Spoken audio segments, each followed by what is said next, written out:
दोस्तों आज की वीडियो में हम रेजिस्टेंस, रेजिस्टिविटी तथा ओम्स लॉ को समझेंगे। इसमें हम सबसे पहले रेजिस्टेंस को समझते हैं। अगर किसी वायर के अक्रॉस या किसी सर्किट के अक्रॉस हम पोटेंशियल डिफरेंस अप्लाई करते हैं तो उसमें इलेक्ट्रॉन्स का फ्लो स्टार्ट हो जाता है, जिसे हम इलेक्ट्रिक करंट कहते हैं। इस इलेक्ट्रिक करंट को रोकने या लिमिट करने के लिए हम जिस मटेरियल का यूज़ करते हैं उसको हम रजिस्टर कहते हैं, तथा रजिस्टर की करंट को रोकने या लिमिट करने की जो प्रॉपर्टी है उसको हम उसका रेजिस्टेंस कहते हैं। रेजिस्टेंस की प्रैक्टिकल यूनिट या जो इसकी एसआई यूनिट होती है ये ओम होती है, तथा यह इसका सिंबल होता है। यदि किसी सर्किट या वायर के अक्रॉस 1 वोल्ट का पोटेंशियल डिफरेंस अप्लाई करने पर उसमें से 1 एम्पेयर की करंट फ्लो हो तो उस सर्किट का रेजिस्टेंस 1 ओम के बराबर होता है। रेजिस्टेंस का फॉर्मूला R=ρL/A होता है। इसके अनुसार रेजिस्टेंस लेंथ के डायरेक्टली प्रोपोर्शनल होता है, यानी अगर हम किसी वायर की लेंथ बढ़ाते जाते हैं तो उसका रेजिस्टेंस भी उसी रेशियो में बढ़ता जाएगा। वहीं R=1/A, यहाँ पर A वायर का क्रॉस सेक्शनल एरिया होता है, यानी इसकी मोटाई या इसकी थिकनेस। इसके लिए हम A=πr² से इसका क्रॉस सेक्शनल एरिया निकालते हैं। तो जितनी ज़्यादा इसकी थिकनेस या ये क्रॉस सेक्शनल एरिया होगा उतना ही कम इसका रेजिस्टेंस होगा। वहीं अगर इसकी जो मोटाई या थिकनेस को हम कम करते हैं तो इसका जो रेजिस्टेंस की वैल्यू है वो भी बढ़ जाएगी। ये इन्वर्सली प्रोपोर्शनल होता है। इसके अलावा R=ρ, यहाँ पे रो इस मटेरियल का स्पेसिफिक रेजिस्टेंस या रेजिस्टिविटी होती है। स्पेसिफिक रेजिस्टेंस या जो रेजिस्टिविटी होती है ये मटेरियल के टेम्परेचर तथा उसके नेचर पे डिपेंड करती है। जैसे अगर मटेरियल हमारा कॉपर से बना हुआ है तो जो उसका रेजिस्टेंस होगा वो कम होगा, क्योंकि कॉपर की रेजिस्टिविटी कम होती है।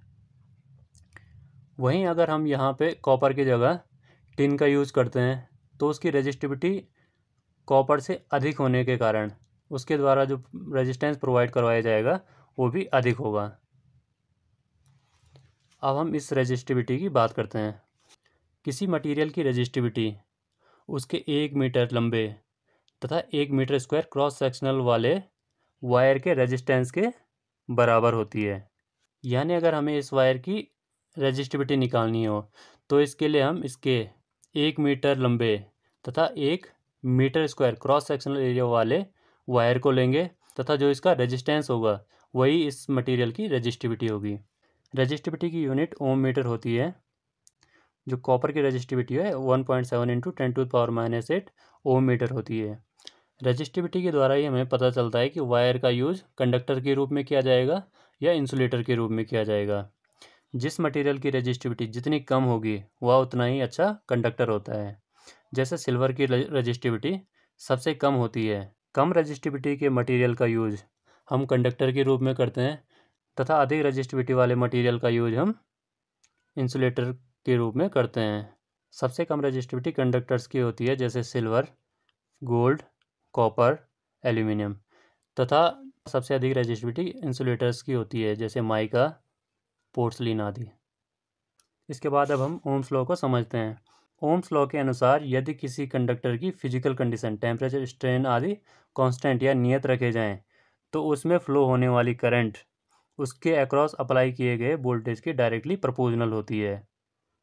यानी अगर किसी सर्किट में वोल्टेज की वैल्यू बढ़ाई जाएगी तो उसी रेशियो में करंट की वैल्यू भी बढ़ेगी।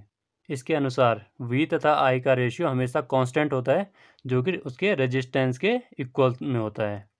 ओम्स लॉ के द्वारा हम किसी सर्किट में इलेक्ट्रिक करंट, वोल्टेज तथा रेजिस्टेंस की वैल्यू कैलकुलेट कर सकते हैं। जैसे इस सर्किट में R की वैल्यू निकालने के लिए R=V/I 1/1, R की वैल्यू 1 आ जाएगी। वहीं अगर इस सर्किट में वोल्टेज की वैल्यू निकालनी हो तो I/R से निकल जाएगी। वहीं अगर I की वैल्यू निकालनी हो तो V/R से इसकी वैल्यू निकाली जा सकती है।